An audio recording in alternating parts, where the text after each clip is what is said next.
Hello, and welcome to an all new episode of Horror Flix and Chill. I am one of your hosts, Kinte, all the way live from Los Angeles, California. And I'm joined by my wonderful, beautiful, talented co host, Jen. How are you doing, Jen?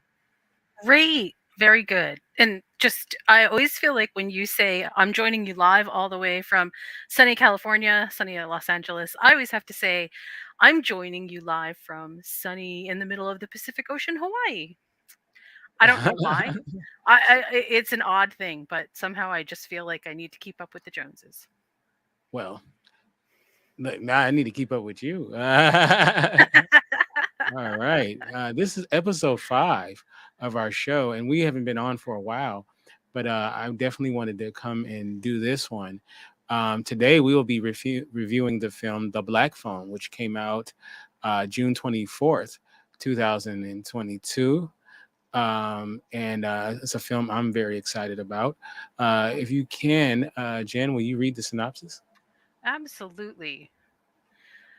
So, the Black Phone. Let's see. I'm so sorry. Let me start that over again. So, the Black Phone. Finney Shaw is a shy but clever 13-year-old boy who's being held in a soundproof basement by a sadistic, masked killer. When a disconnected phone on the wall starts to ring, he soon discovers that he can hear the voices of the murderer's previous victims. And they are dead set on making sure that what happened to them doesn't happen to Finney. They're dead set. They are Pardon the dead set. pun. Yes, pardon the pun. This film is directed by Scott Derrickson. And before we get into Scott Derrickson, it's actually based on a Joe Hill short story. Joe Hill is, of course, the son of Stephen King. And what's so funny is I can understand why he changed his name. One reason is he wanted to kind of get it on, get in on his own, not look like it's nepotism. But also, I think there's a practical reason because his real name would be uh, King, right? Joe King. So his name would be Joking. so so I can It, understand possibly why he might want to change that. it's so unfortunate that parents don't really stop to think about those kinds of things ahead of time, isn't it? Yes. Yeah. Yes, but I know you're very aware of some of his adaptations and stuff, right? And some of his written work, right?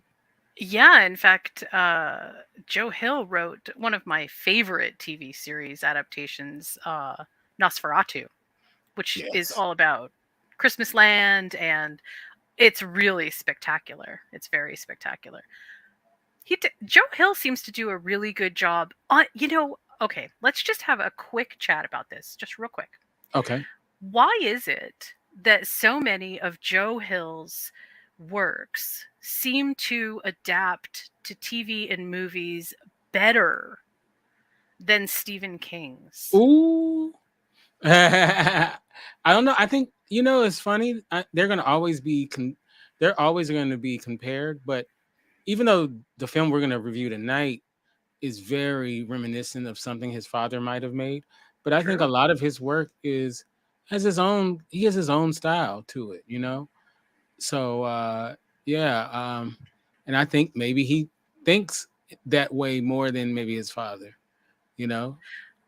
I think if you I mean if you decide to read this short story, it's actually quite good. Yes, I did read. And so to anyone who's listening, it's definitely worth the read. But it's the writing style of Joe Hill is definitely very different than Stephen King. Hmm. You there's a I mean there's too many differences to go into on the podcast, but I think I sort of understand why the adaptations are a little bit easier, and I think it has to do with less specificity. You can say that 10 times fast. Right. um because where Stephen King is concerned with the minutia of things, which often just sort of distracts, I think, from the overall sense of the story, Joe Hill has a really interesting layer of, hey, here's what's happening, use your imagination. And I think that this movie actually is a perfect indication of exactly that mindset. So I'm real excited that we're going to be talking about it.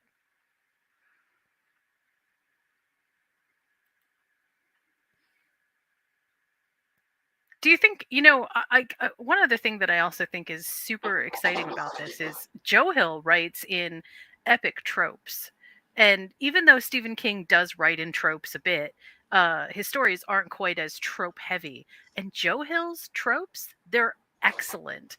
And again, when we start talking about what is sequentially and narratively happening in the movie, I will definitely be here with tropes of the day. So,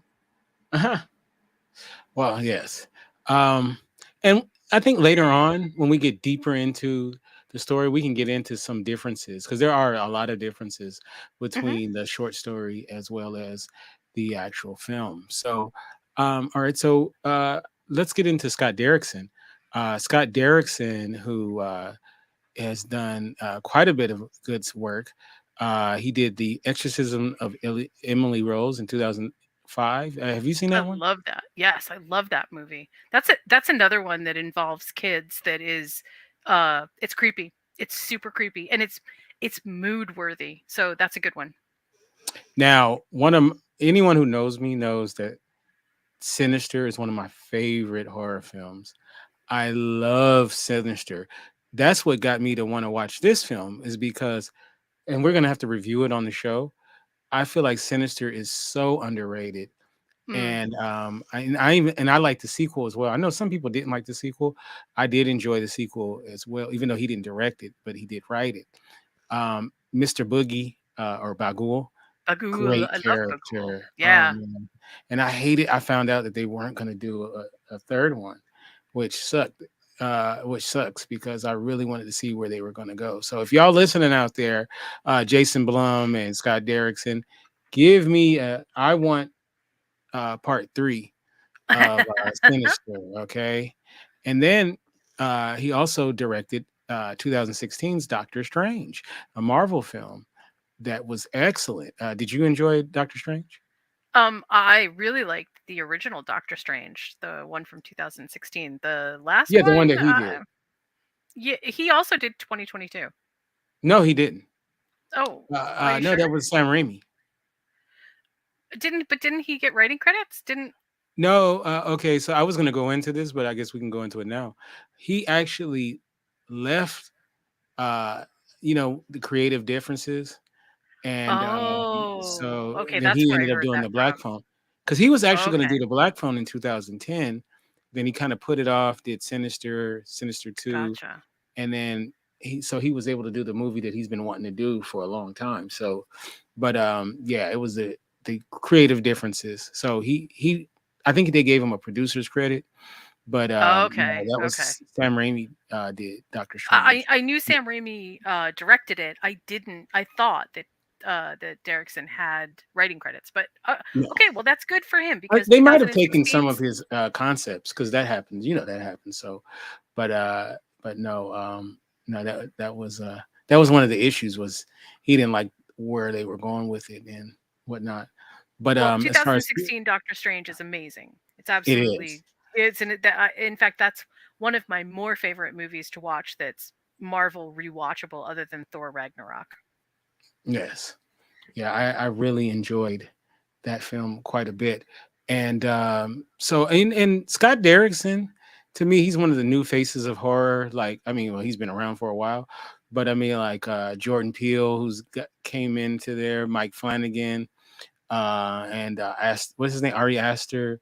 I All right. really love. I think they're in this like group of people that just do great stuff. James Wan is excellent as well. Um, he does a little more popcorny stuff, but I love their stuff. So I would love to see like a round table with those guys. That'd be pretty awesome. But I really love Scott Derrickson's work and looking forward to it. Teaming up with Blumhouse seems like that is a match made in heaven. Yes. And It just does. go ahead. I'm Yeah. sorry. No, it just does. The that particular combination, getting into the Blumhouse wheelhouse, I guess is the way to say it, really feels like a good combination because not only there's some creative things that seem to happen in Blumhouse horror that really don't happen in other horror, both franchises and inside of the production, the umbrella production part.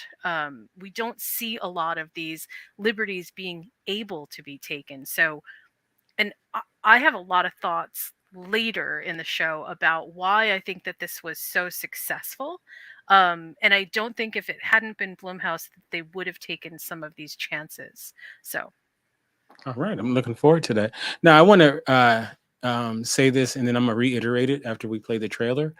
Is that this is the non-spoiler section of the show, so you can, if you haven't seen the film yet, and you want to kind of get our thoughts, we will not spoil it, but then we are going to have a spoiler section, which we will say it beforehand, and it'll say it on the screen that this is the spoiler section. So you can listen, but some people, they may think that anything is a spoiler. So uh do yourself a favor, check out the film and then come back, but we will try our best to not spoil it in the first part of our podcast, but we will get into spoiler territory at the end. So does that sound good? sounds great.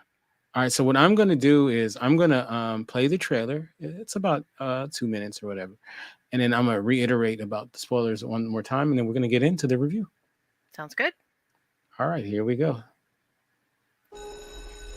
I'll be home in the morning. Where you going? I'm staying over at Susie's tonight. What's new? The flyer. The papers call him the grabber. I wish you wouldn't call him that.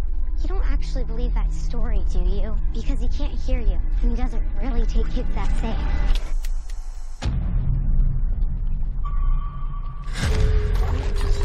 Oh, you goof. Well, isn't that just peachy keen? You need some help? You see that? Yeah. Would you hand me my hat? Yes, sir. I am a part-time magician. Are those black balloons in there? Would you like to see a magic trick? I have an announcement to make. One of our students, Finney Blake, was abducted. What if I could help the police find Finney?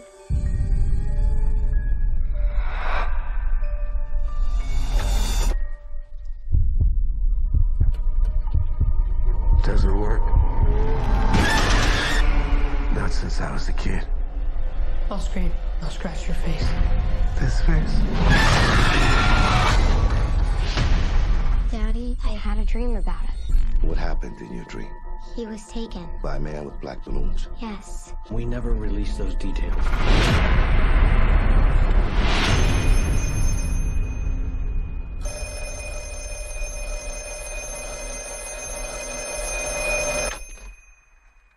Hello? Don't hang up. Who are you? You know all our names. You're getting out of here. Please, please let the dreams be real. See the wall in front of you? I tore a long cable loose from down there. There's a combination lock on the inside of the storm door. What's the combination? I carved it in the wall. The tree, the door, the gate. I'd never seen it before except in my dreams. You don't have much time. You're gonna use a weapon. You raise the phone, step back, and swing. Look what you made me do. Please hurry. You remember what I told you? There's someday I have to stand up for myself. Someday is today, Finn.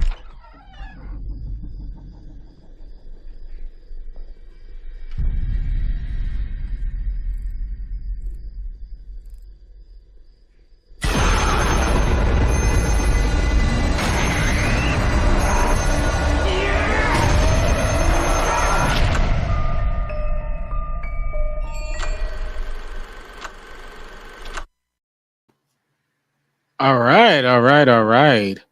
Okay, that's the trailer. I wish we could show the visuals, but I didn't want to get dinged. So hopefully the audio will do what we wanted to do.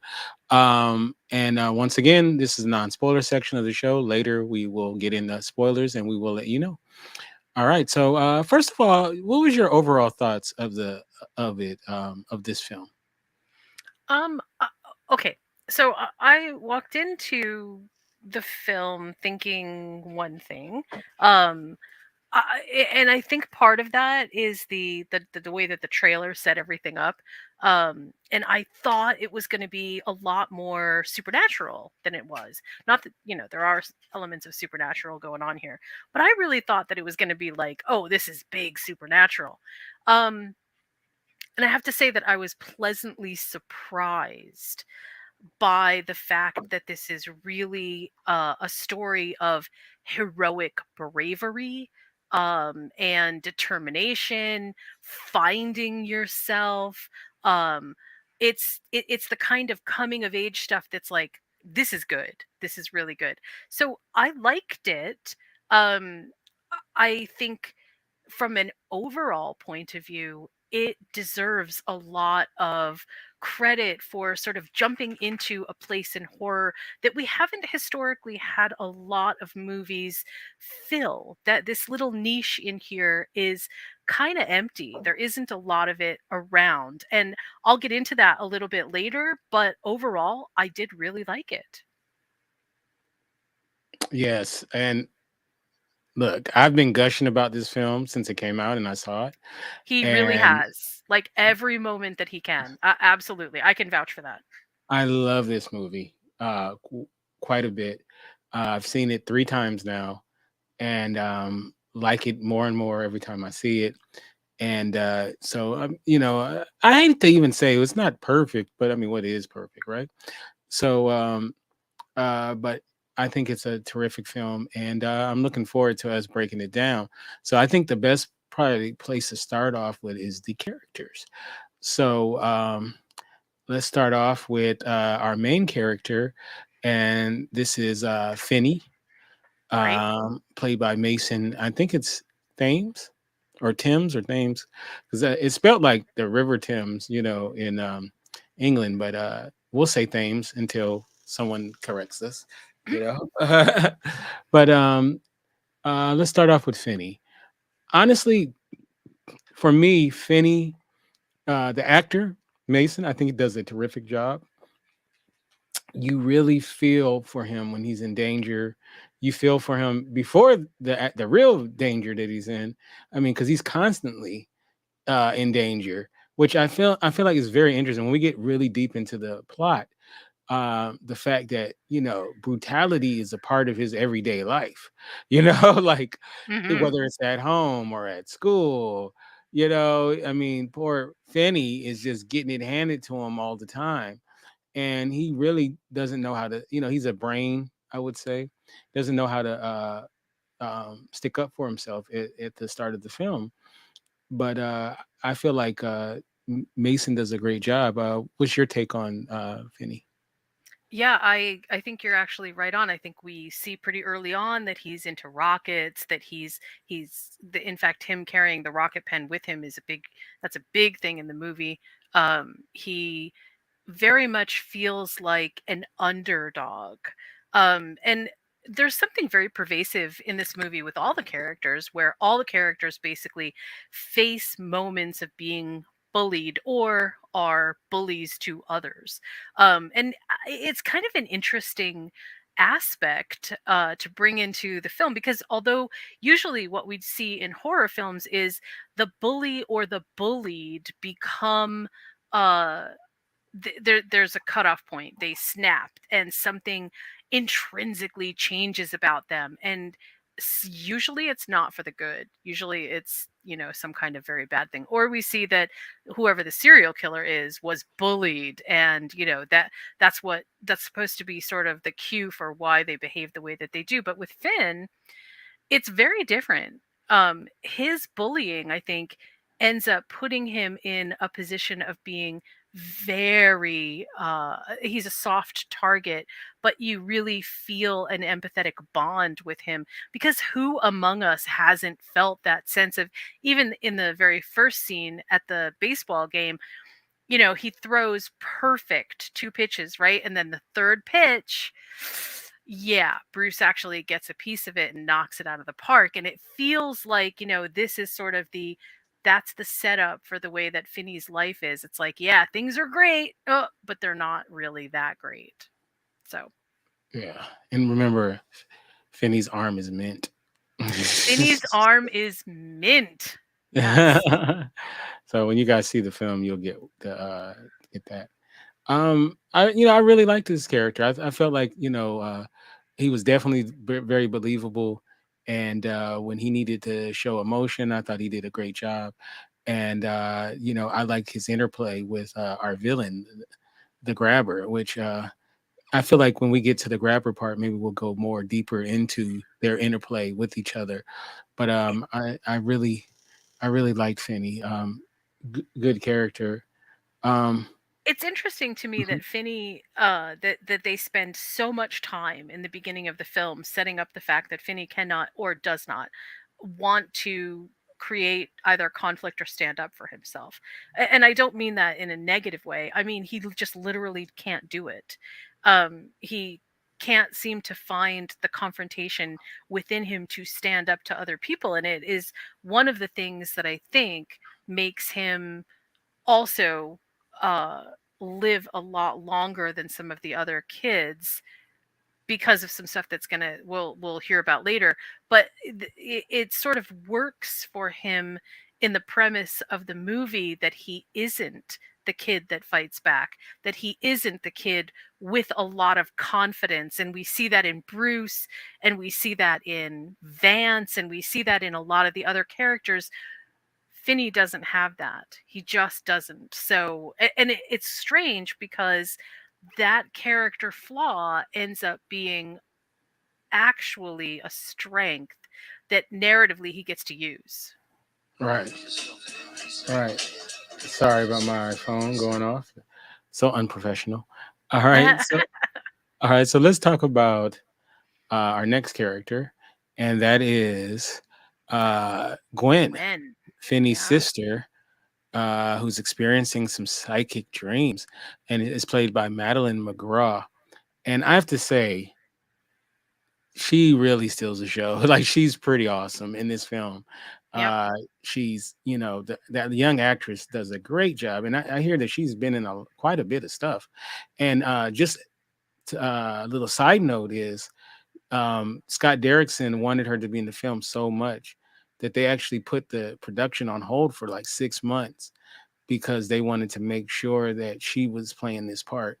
And he got, which if anybody knows anything about production, they don't like to do that. So, because she was working on another project. So, and it definitely was worth it. She does a fantastic job in this film.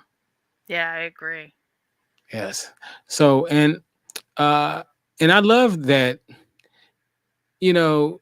some of the fantastical things that happen between Finney and Gwen uh, by by the assertion that their mother, who we find out has committed suicide, this is before the film starts, that she was going crazy because she was getting psychic dreams and whatnot. So the thought is maybe that it was passed on to the kids. And when we get into the father, we'll go a little bit more in depth into what we think about that. But I really enjoyed not only the fact, her psychic dreams, but I love the way they shot it. If you're a fan of the film Sinister, they're very similar to the Super 8 films that in Sinister, except for they're not gory like those were, you know what I mean? Yeah, So right. how did you like the way that they showed her dreams? Well, it's interesting that, as I was saying before, that this is one of the supernatural aspects that we have in the film. And what I think is even more interesting is, well, not more interesting, but on a similar level interesting, is that in the short story there's actually kind of a bond between the sister and the brother. Like, they can sort of, I don't want to say that they can psychically talk to each other, but they sense each other. There is that sense of, like, she really feels where, like, an empathetic bond that is much stronger than just brother and sister. And they switched that, and I think for good reason here, but it definitely, the prophetic dreams really work here. And also, I keep thinking about this. I've been thinking about it since I saw the movie. Gwen is one of those characters that's like, there's nothing unlikable about Gwen. Um, the character itself is written so well that everything that she experiences and everything that she does, where it could end up being whiny and it could feel like it's disingenuous because it's just kids being kids, it doesn't come off that way at all. Gwen comes off as being, look, I don't understand what this is that I am experiencing. Maybe it's Christian, maybe it's not, maybe it's something else, maybe it's something that maybe I'm crazy, I don't know, but it's all authentic. Like, you really feel her struggle with this, and then that deep desire to help and figure things out. I feel like that was actually a pretty brilliant way of writing this particular character. So I really liked her a lot. Yes. Yeah, she's a fantastic character. Um, all right, so give me a 1 second. I'm sorry. Uh we're gonna get into, geez, Louise. All right, here we go. Let's talk about Terrence, Finney and Gwen's alcoholic, abusive, widowed father, played by Jeremy Davies, he's just been a really good actor for quite a long time. He's if you're a fan of the show Lost, he had a turn on that show, as well as a lot of films and uh, TV uh, shows and stuff. And I know that there's some stuff that in this film that for a lot of people were hard to watch. With him, he's an alcoholic and, like we said, abusive. And there's a scene where he has a big belt and he's spanking Gwen. And I know there was some people that I watched it with who were just aghast, like, and uh, I can, I can understand where that comes from. I mean, my thing is it's on film, so, the child isn't really getting spanking, but I get how people felt about it. Um, but I feel like his character, I don't want to get into that part because I don't want to spoil anything, um, is very interesting. And he's dealing with loss and grief.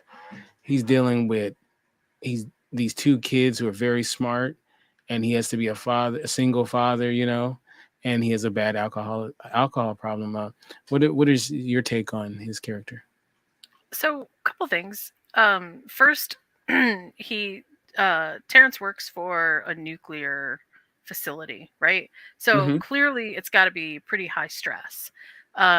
You didn't work for a nuclear facility back in the 70s, and it wasn't high stress. I can say that unequivocally. Mm-hmm. And on top of that, yes, he's a single dad, and yes, on top of that, his wife committed suicide, or at least so we're led to believe. And on top of that, he is, I think personally, I think that he is struggling with the idea that in a similar way that you use the saying, the sins of the father are visited upon the child, Mm-hmm. that's what he's thinking, except it's the sins of the mother are visited upon the child. Like, his idea is, nothing can be happening here because if I think or say that this is possible, then I'm saying that that my wife died in a supernatural sort of episode that he doesn't want to believe actually happened, right? So he's, in some ways, I feel like Terrence is trying to protect Gwen. He's just not doing it right. And the other thing, which we even talked about during the film when we were watching it, is oftentimes, and this is true with all the bullying, physical aggression is often the ultimate sign of fear, right? You strike out and try to hurt when you are fearful and don't have any other avenues to portray that to you. Like, he was beyond the point of knowing what to say or how to say it, and physical violence was his only uh I don't know, I don't want to use the word weapon, but it was his only tool to make sure that both, I think well, I don't know about him, but it seems like maybe he was there, on the some end of that too. Um it was the only way for him to make his point. Now, I think honestly, okay, that scene's really hard to watch, and I get why people get traumatized by it. I totally understand. But I think that the point of that scene also was to show us that Finney didn't do anything. Finney stood there. Why did he stand there? Because he was afraid. This is Finney again in our film universe. Here's what's going on, showing himself as being so non confrontational that he cannot even intervene when his sister is getting beat up. Right. Yeah. Yeah. And it's very tough. And but you know what? There is some redemption at some point, which we'll get into as well. So I think this is a good point for us to, because we're going to start talking about it in depth. So I think this is a good point for us to then um, uh, talk spoilers. So if you don't want to be spoiled, this is the point where you might want to check out.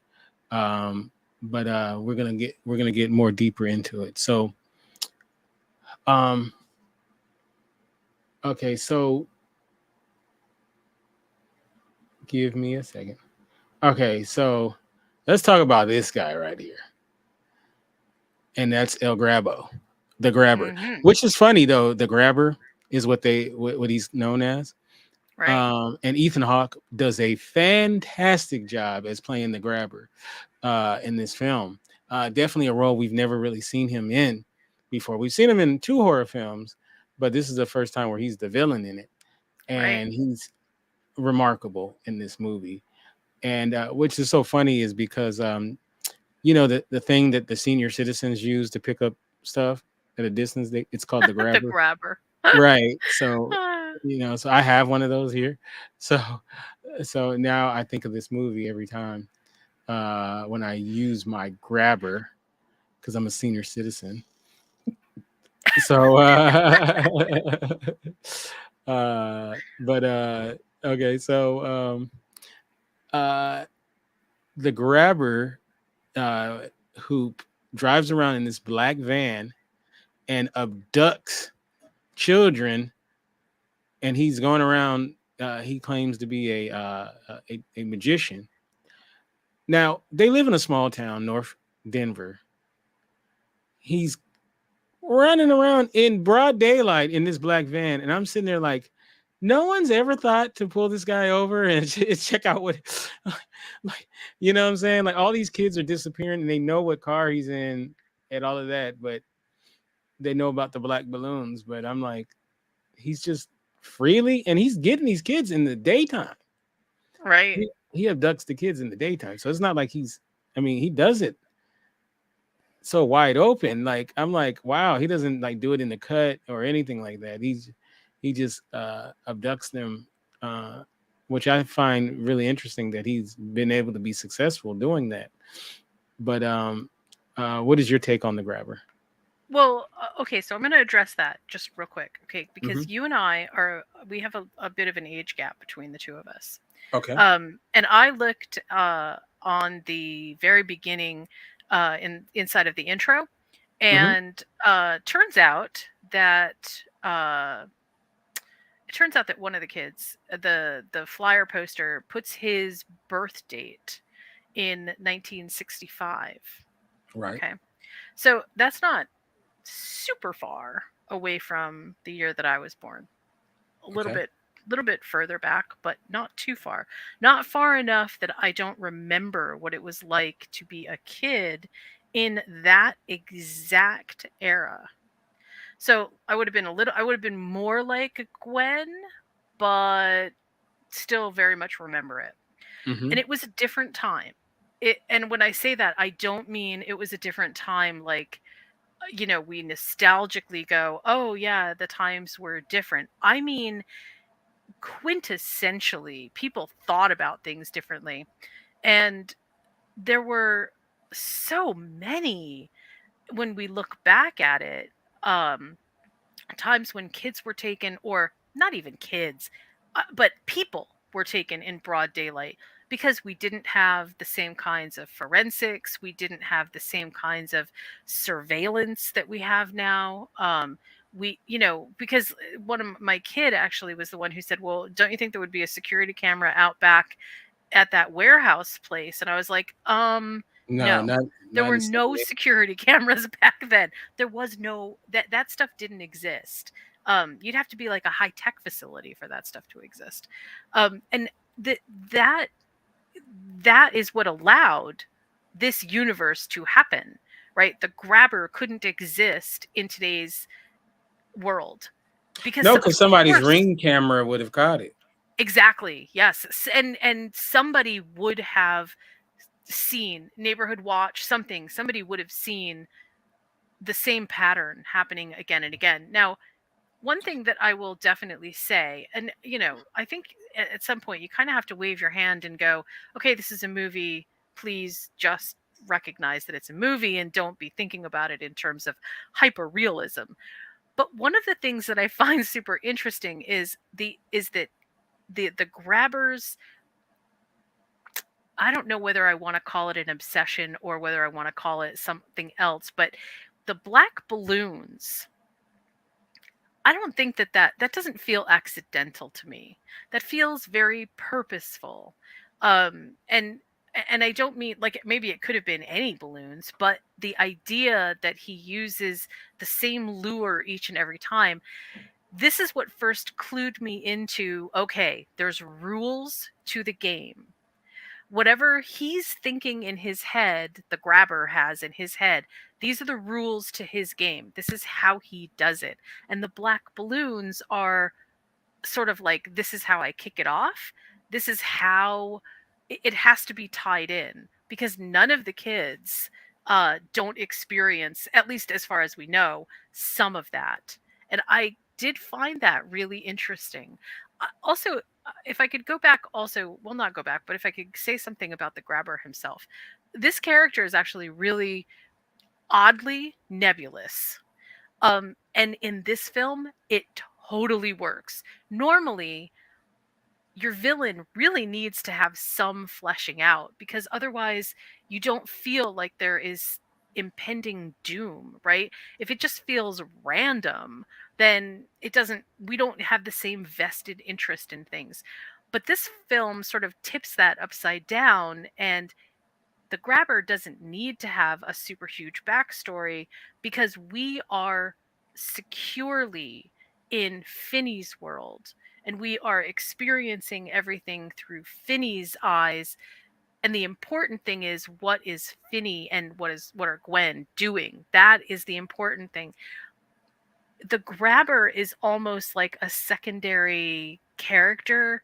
It's almost a secondary story in the sense that yes, it's what got Finney in the basement, but him being nebulous sort of works. We don't. In fact, I think it would have been kind of distracting. I don't know. You tell me what you think, but I feel like it would have been distracting if we had too many details about the grabber, because then we would have been paying attention to him instead of to Finney. No, I mean, I definitely agree with that. I do feel like that that the old grabby, you know, like we see it through his eyes. I'm talking about Mm-hmm. not him, but we see it through Finn's eyes. Right.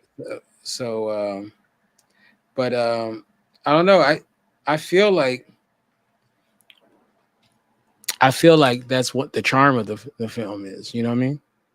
Right. There's no, at least for me, we don't need to get deep into who the grabber is in order to be afraid of what is going to happen. And partly, I feel like that also is why the boys calling Finn on the phone matter, Right. because they tell him how scary he is. They tell him, no, he took his time and it really hurt, or whatever. Those details matter, because that's what gives us this sense of, oh my god, this is really scary. Like, so clearly we're not in a situation where it's a what if situation, it's a when if situation.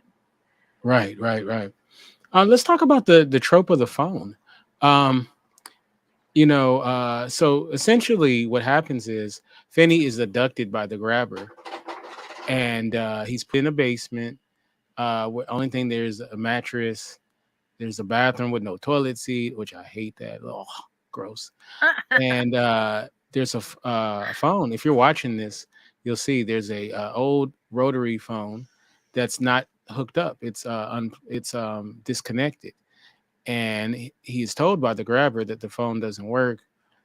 But he does cite one time where it rang, and he thought it was what did he say? Electric Static. magnets, or static, or Static. something. Yes, right. But he said nobody was on the phone, of course. So once Okay, the phone, yeah, go ahead.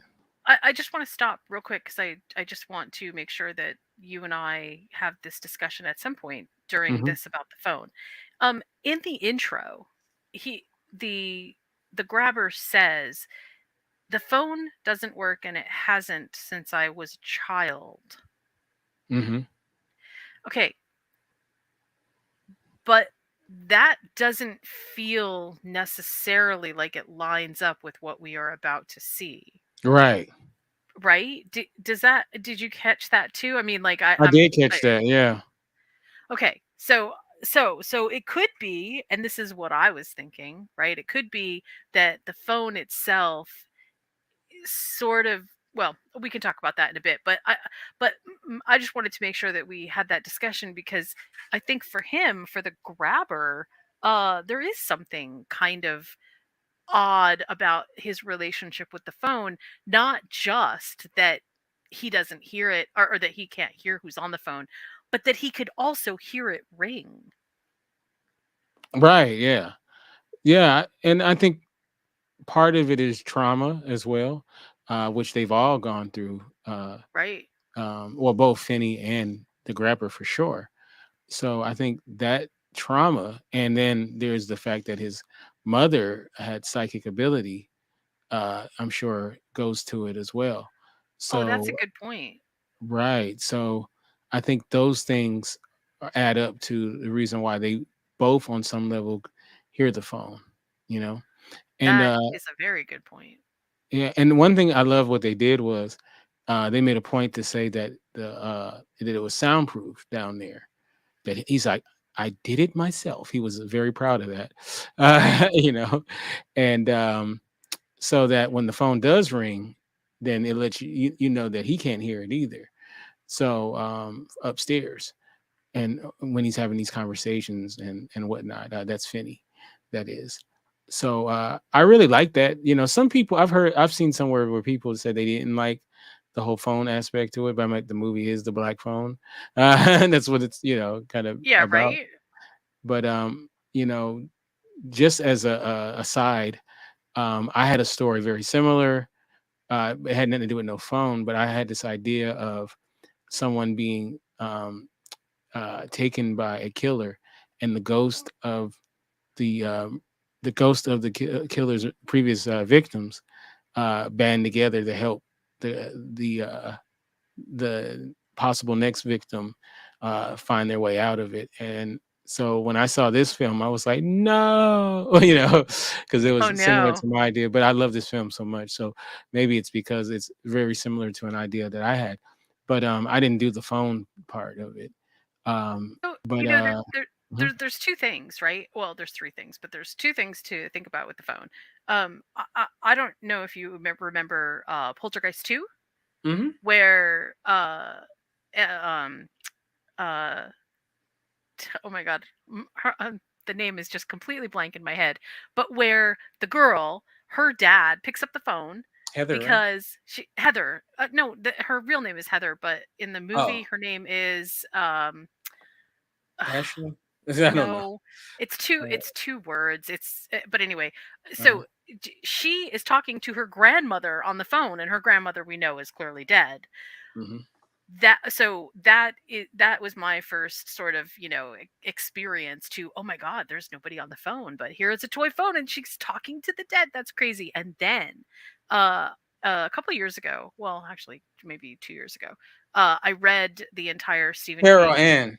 Carol Ann, thank you. God, I don't know why Mhm. I had such a brain malfunction on that one. A couple of years ago, I read Stephen King's short stories called "If It Bleeds," and Uh-huh. one of the stories in "If It Bleeds" is Mr. Harrigan's phone. Sorry. And in Mr. Harrigan's phone, it's an actual cell phone, and he sends texts, and apparently the texts are going to a dead person. And so the idea of the phone going to dead people feels like a pretty, like, this is in our conscious, right? We are thinking about this fairly continually. And I was asking someone what they thought about the phone idea, and they said, well, I know a lot of people who will not erase voicemail messages from people that have died.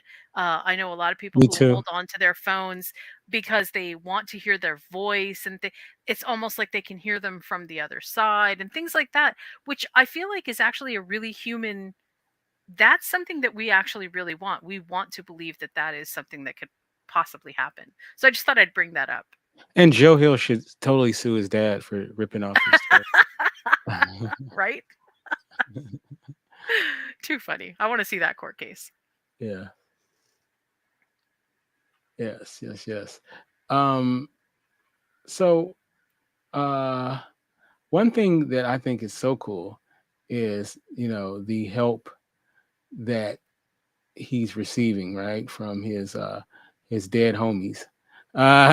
You know, and one thing they do that is so freaking awesome is that one by one they call him, and the cool, they don't remember who they are, but he's able to Right. piece together which victim they are by things that they say, and they tell him to do a task, and the first task doesn't lead to anywhere, and you're like, okay, that was a waste. Like it's like Right.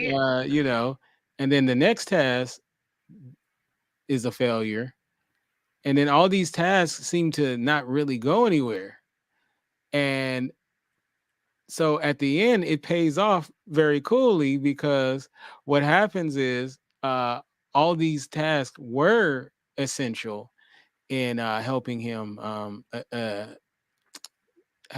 get away at the end. I mean, we are in the spoiler section. And you find out that they were actually, the first task was to dig a hole in the ground. Right. Uh, Let me see if I can find a image of that, to dig this hole and then like to cover it up. So he does that, but it doesn't really lead to anywhere at first. So you're sitting there like, okay, dead man, you didn't help me, right? Yep. Yep.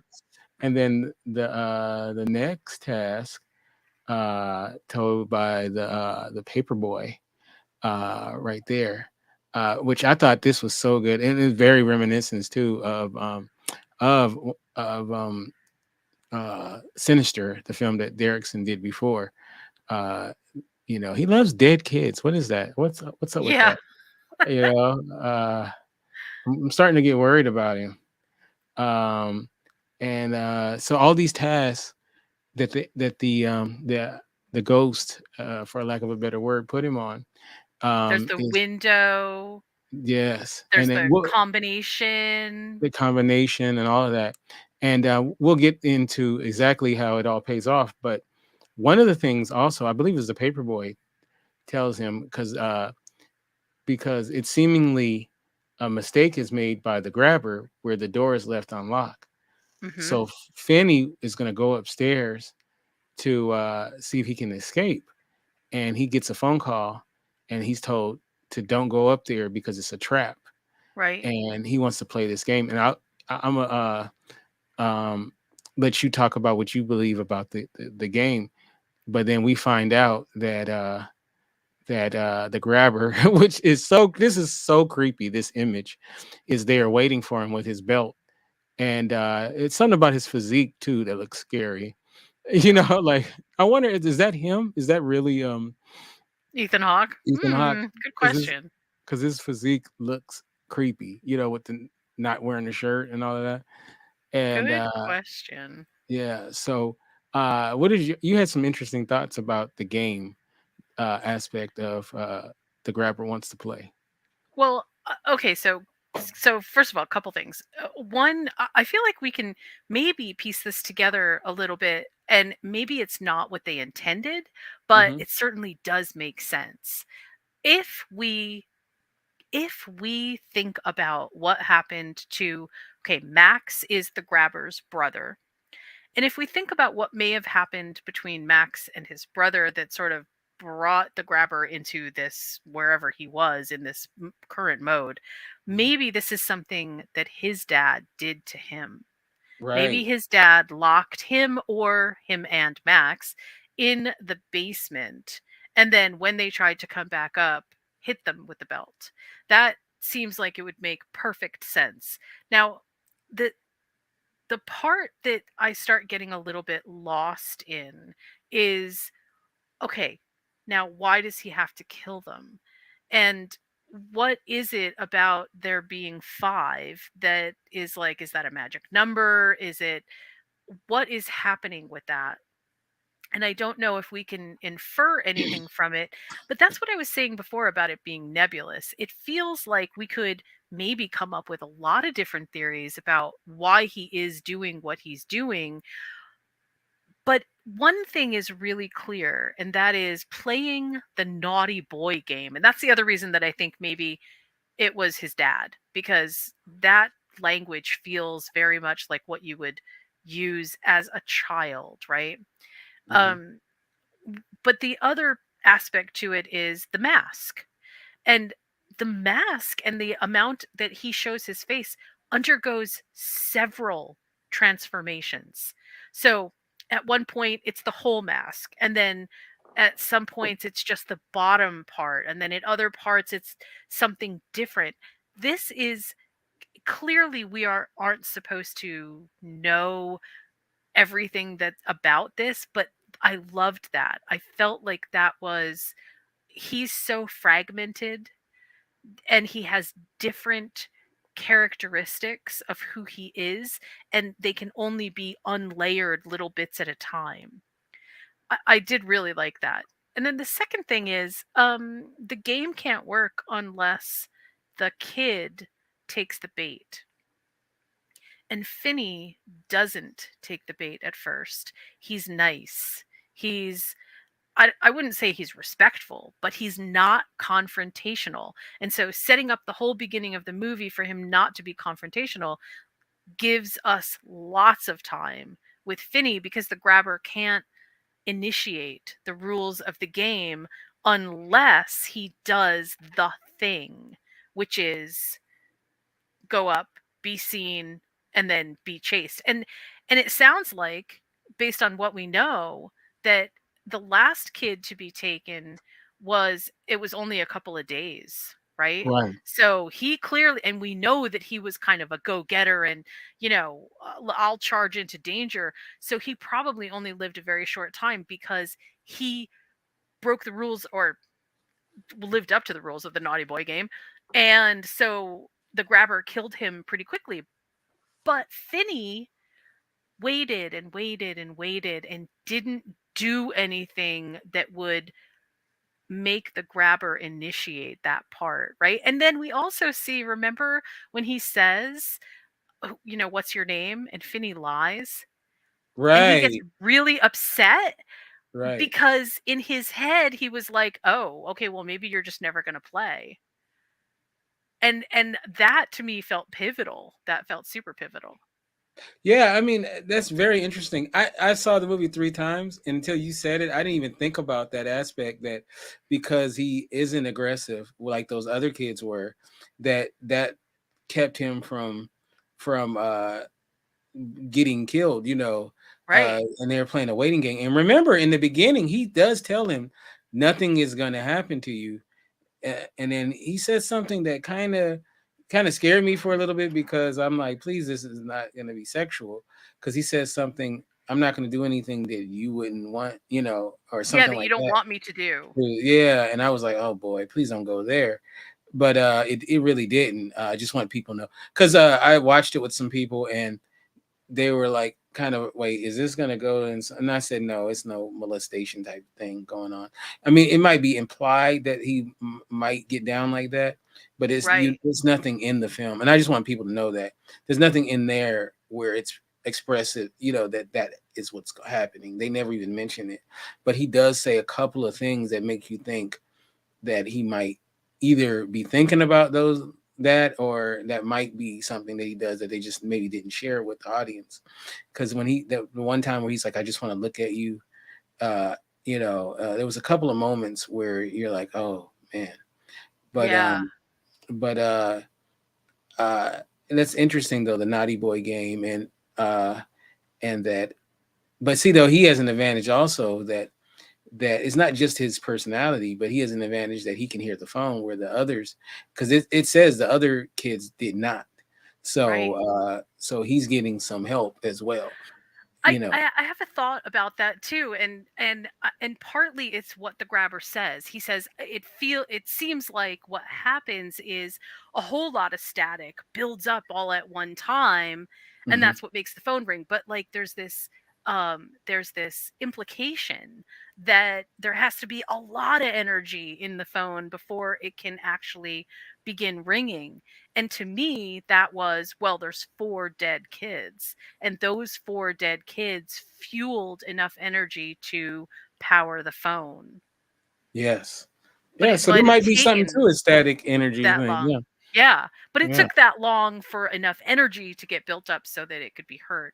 And he, yes, sure, he could, maybe the grabber could have heard it when he was a kid because maybe his dad did something similar. I mean, it Mm. would be super interesting to have and if you're listening, I'm happy to write this screenplay. Ah. It would be super interesting to have the backstory of how the grabber became the grabber. Yes. I would Definitely. love to know that.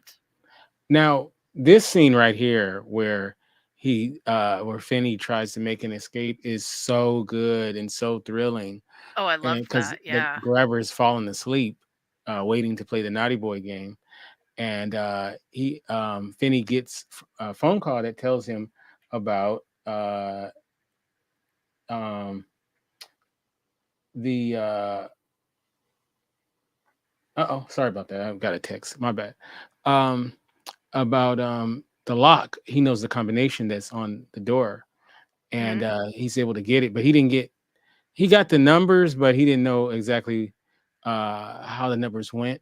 So which I like that Right. too, Right. and so while the grabber sleep, um Finney is trying to escape. And I love like the way that that scene is shot. And we're gonna pull up a screenshot right there. I love how this is shot, like, you know um with him, just think how close he is to him, waiting there with that belt, you know uh Yeah. Someone is And at the front porch. sorry and about not that, someone's just, at my front porch, but talk about it a little bit, okay? well, not just okay, so lots of things go into Talk this. about it. I'll be right back, I gotta open the door. Okay. um Lots of things go into this, right? I'm gonna actually step back a second and say one of the things that surprised me the most was that when Finney gets away, that the grabber doesn't immediately think that that was the engagement that he was looking for. In other words, like that should have been the end of the game. But why wasn't it the end of the game? And I keep going back to this idea that the rules of the naughty boy game must be very, at least solidified in the grabber's head enough that he sort of has to make sure that everything is lined up securely before he can advance to the next section, to the next event that needs to happen. And it seems to me like he does a little bit of mental gymnastics to kind of get from why or where he was when Finn escapes to, oh, okay, well, I don't need to kill you immediately right this very second. But I also, the other thing that I really loved about that is when Finn gets away, um the just sort of like the sheer adrenaline rush that you get by seeing that he escaped is kind of amazing. And it's a really good pause in the movie so that you're not feeling like it is completely hopeless. Mm-hmm. And that to me feels very good. Like it was a good use of that little bit of narrative. Not only does it show us that he knows how to get out of the house because now he's got the combination, but it also gave us a chance to breathe, if you will, which I Yes. feel like was really important. Yes.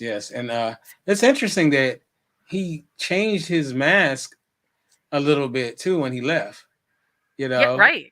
So which is very interesting. And then when he gets caught, you're like, oh no. Like, Yep. it's like And the porch light comes on, and then there's like another chance for somebody maybe to, see or open up the door or something. Nope, nothing happens. yeah. And you're like, oh, Finney. And then he's now on the naughty boy list, after that. So it's about to escalate. And so there's a character you mentioned, and we didn't give him his real intro. And this actor I like this actor quite a bit. He was on The Wire. He was on a season of this show called Bosch. Or are we talking about Max? Yes. Yeah. James Ransone, which he's also known as PJ Ransone too. I don't know what the PJ stands for, but he also was in Sinister, and then he was the star of Sinister too. And he plays the most doofus character ever. And this character is in the novel as well too. He's a cokehead, and when I first saw this film, in my head I'm like, oh, he must be upstairs, right? Mm-hmm. But I'm thinking like it's more of a secret, that like maybe they're going to try to reveal it. And then when I saw it the second time, I was like, they really didn't hide it at all. Like that it was him that was upstairs. Nope, Actually, that transition as they come through the floor down to the basement was like, oh, okay, nope, he's definitely in the house and just doesn't know it. Well, right. And actually, and obsessed with the case. Right, and somebody else was actually asking me whether or not I thought that Max, first of all, that the reason that he was obsessed with the case was because maybe his dad had done something similar, and that's why he was like totally obsessed with it. Like, oh my God, this is happening again. That was it, which would totally make sense with our theory of who the grabber could have been. And then the second, which I feel like is super kind of cool, is Max as a character is so different from who the grabber is that it's hard to imagine that. And I mean, I think he even says it, right? Well, he was my idiot. Right. The meaning that Max was the grabber's idiot. I feel like that was actually that was very telling. But that transition through the floor is like, we actually rewound that on our on the movie side, because we were like, did we just see that? Was that real? Did that actually just happen? And wow. Yep. Yeah, I was like, when like I said, I thought they were being more, hiding it more. Like it was supposed to be like this big reveal later, even though I figured it out. But then I'm like, no, they didn't really hide it. They pretty much told you See, it was him. and it makes the bait and switch at the end Hmm. so much more effective because hey, we already know that here's Max and we already know what's here. And yet at the same time, what do we get? We get a bait and switch where the police are out in front of a house that isn't the right house. It's the one that Gwenny is seeing, but it's not the right house. And that absolutely says kind of everything because I don't know about you, but I was like, "Oh no, did he move? What's going on?" Right. Well, I I'm love glad that. they didn't. It kind of was like that Silence of the Lambs bit, but Hmm. what is so tropey now, like a lot of movies and TV shows have copied it, and I kind of rolled my eyes at first because I was like, don't do the Silence of the Lambs thing. But no, they made it their own. I felt like I thought it was pretty cool They did. how they did it. Um, and so uh, like and then the dog. The dog, by the way, I forgot what the dog's name was. Do you remember? No. Samson, Samson, yes. I right? love it when he goes, Samson, and then he comes downstairs and you look at his dog. He's first of all, it's a beautiful dog. Uh and uh and then all those things that all the information that he was given from all the victims becomes realized when you realize that he needed all that information to take out the grabber, and So I just thought that was so freaking cool. so there's a trope that this basically mirrors that it copies, right? I'm sure you know what the trope of Chekhov's gun is, right? No, Well, it's it, okay, so Chekhov's gun is an item that's been introduced before its use, and it's usually super inconspicuous, and you don't really know why it was introduced, and then it becomes the pivotal plot point behind which your hero or your heroine will base all of their success afterwards. And oftentimes, especially in movies where there's guns involved, that's where it is. You just surreptitiously see that there might be a gun or that there might be something on somebody's, hip or whatever. You don't actually think about it until all of a sudden it comes back into play. My favorite Chekhov's gun is Robin Hood, Prince of Thieves, where the sheriff gives Maid Marian a knife, and then that ends up being the knife or the dagger that Robin Hood gets to use to kill him in the end. It's that kind of thing. But this is called Chekhov's Armory, right? And in hmm Chekhov's Armory, what you get are a bunch of seemingly intangible or unrelated pieces of information. And then in the end, in order for the hero to succeed, everything has to come together all at one time. And that's how they are able to either kill the bad guy, make their escape, or do whatever the heroic action was at the time. Oh, okay. All right. Well, they definitely did that. They did. They did. And they did They it did it well. they did it very well. And this scene I just think is so awesome when he gets his, because he has him there. He has him. He could finish him off, and then when he's able to get his mask off and he freaks out. Yep. Oh man. I mean, I thought that this scene really spoke very deeply about the grabber and the fact that not having the mask on made him act that way. I mean, what do you think about that? What's your take on the way that he acted when the mask was taken from him? Well, I think this has to do with the rules of the game again. I think this has to do with the rules of the Naughty Boy game, right? Your mask cannot be, you cannot reveal your face because I mean, I would hesitate to speculate on what that actually might mean because I feel like, again, it's super nebulous, but it does feel like it's very much tied to you cannot see my face. If I'm going to kill you, you cannot see me.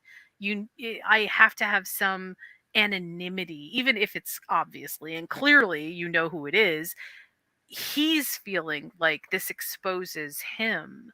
And also this moment where his mask comes off, is also one of those sort of peak horror shout outs where it's in the ninth inning and all the bases are loaded and it really looks like you're going to lose the game.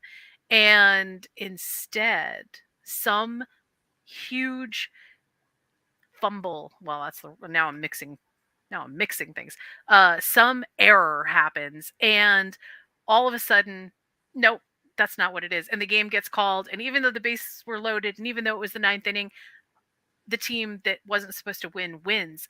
That's what this feels like, right? So taking off his mask gives Finn just enough time to do what he needs to do. Yeah. I gotta ask you a question. Okay. Before you ask me that question, I think Michael Myers and Jason are sitting there going, amateur. Amateur. Our mask comes off all the time. Right? If you can you just talk a little bit? I gotta say something to somebody real quick. Yeah. Um, so hopefully I won't have to repeat this when you get back, but one of the things that I think is like so cool about this particular scene, and what I was going to ask you about, is the fact that he uses the phone's cord. So the black phone has a cord because it's one of those super old phones. And the fact that he uses the cord to strangle the grabber is not just sort of like poetic justice for for the kids that were already killed. But if we go back to the very beginning of the movie, when Bruce references his arm, your arm is mint, this is what the point of your arm is mint was all about. There wouldn't be any way that he could strangle him unless he really had that super strong pitching arm. And so everything kind of all comes into place like a crazy jigsaw puzzle that until the very last minute you can't possibly see what the picture is going to be. And that really did feel both purposeful and pretty good. um I gotta say, one of the things that I missed the first time was when he takes the bars off the window. The point of taking the bars off the window, it was never to actually get him to the window. It was to get the bars so that they would come off and then he could put them into the pit, right? Because it's the pit with the bars of the window in it that trap him and basically make him either break his ankle or get stuck. I think he broke his ankle. But that's what keeps him immobile in that spot. And Uh-huh. I feel like that was actually pretty genius. Yeah, no, that was very genius. Yeah. Yeah. Because you think the whole point of him getting up to the window is to get out of the window, right? Right. But no, that was not ever the point. The point was for him to get that grate off the window so that it could get stuck in the pit. Yeah. Yeah, I think that, I mean, this movie has so many cool aspects of it. And I think that that was really cool. And I think the one last thing I want to talk about is the now when I saw it twice in the theaters, Hmm. and the scene, I mean, people were cheering all through the movie at certain parts, but the part where he puts the phone to his ear, Hmm. and all of his victims, chide him. And they all use Everybody was their like, catchphrase, right? They yes. all use the catchphrase that they basically told Finney, but when they Mhm. tell it to the grabber, it takes on totally different significance. Right. Yeah, it was. Yeah, that was a great moment. And the audience, I mean, they were screaming and yelling, and it was really cool. It was very cool. Both times I saw it. So yeah, it was great. Just a terrific film. Um, I really enjoyed it. Uh, Now Joe Hill has pitched a sequel idea, so it'll be interesting what that might be. But I think I, this I hope stands the alone on its sequel own. I hope the sequel is a prequel and not a Hmm. Yeah, I really hope that it is, because I feel like that's what we need. I don't actually want to know about somebody copycatting, or that that the phone is somehow going to live on. I actually would like to see what happened to the grabber before the grabber was the grabber, and get a little taste of, well, why could he hear the phone when he was a kid? I would Yes. love to know that. Um before we close up, I wanted to say, now that we've gotten all the spoiler stuff out of the way, that one of the reasons that I think that this movie was as successful as it was is because it successfully, um, meaning it thoughtfully, I think, added the kind of tropes in horror that we are very accustomed to, but also sort of turned a lot of it on its head. In a classic horror movie, it's you don't have a happy ending, right? Happy endings are not supposed to be synonymous with the horror genre. Here, we have kids that are definitely they're broken. I mean, there's no doubt about that. But they survived, and there's also redemption for the dad, or at least the possibility of redemption, because he seems to understand that he has taken all the wrong things for granted, and he says so. Um, and and that's different. That's really different. We also don't we definitely don't have the opportunity to see the grabber come back to life, unless he really is some kind of crazy supernatural entity, um because we know he's dead. Right. We like all the things that are kind of standard fare for the ending of a horror movie don't apply here. And part of the reason that they don't apply, and part of the reason that that application actually works here, is because Finn, as the and we see this in the very last scene, it's because Finn has changed. Finn has come full circle, and when he walks into school, he walks confidently. When he is sitting down next to the girl that he really likes, he immediately initiates conversation with her. Like, Finn is a changed person, but he's not changed like, now I'm going to become the grabber. He's changed like, now I recognize I've taken my power. And I love that message. I feel like, and that's what I was saying at the beginning. I feel like that message is sometimes missing in horror, where the protagonist really takes their own power and can do something phenomenal with it by the end of the film. Because I'm not just talking about killing the serial killer. We do see a lot of that. But when you can take something like this and turn it into the manifestation of, okay, the rest of my life is going to be okay, that's big. Very big. And I feel like that is, like I said, this is a small niche of horror films, but this one is a perfect representation that needed to be there. So awesome, very good job. Yeah, I think so. Very well said. All right. So would you recommend uh people to see this film? You know my I would answer. I would definitely recommend that people see this film, with the caveat that you don't walk into it thinking that it is Texas Chainsaw Massacre, as they reference in the film, or that it's, some kind of gore fest, or it's not like that. I mean, there's one scene at the very end with him basically axing his brother in the head. Other than that, it's really not super gore related, and the violence is all extremely implied violence, right? I mean, there's Right. some fights and things like that, but it's not over the top. So it's not the kind of movie like House of a Thousand Corpses, or, it's actually, eh, I guess I would kind of think that, yes, this is horror, but it's very much uh in line with a excellently done psychological thriller. Yep. I concur. How can people get you in social media and all of that good stuff? Well, you can find me at moviesandmeals.com. Movies make the meal. And you can also find me on my own podcast, you can reference over at Wadco Media. And we are doing currently TV dinners. So we're discussing all kinds of things on TV, related to TV. We've got a whole season all lined up. Last week we did video games in the TV series. It's pretty fun. So join us for that if you can. All right. And you can get me at Kinte F on Twitter, Kinte Ferguson on Instagram. Of course, the website is theindyradio.com. That's the INDY radio.com. Thank you, everybody, for listening, and God bless. Thanks, Kinte.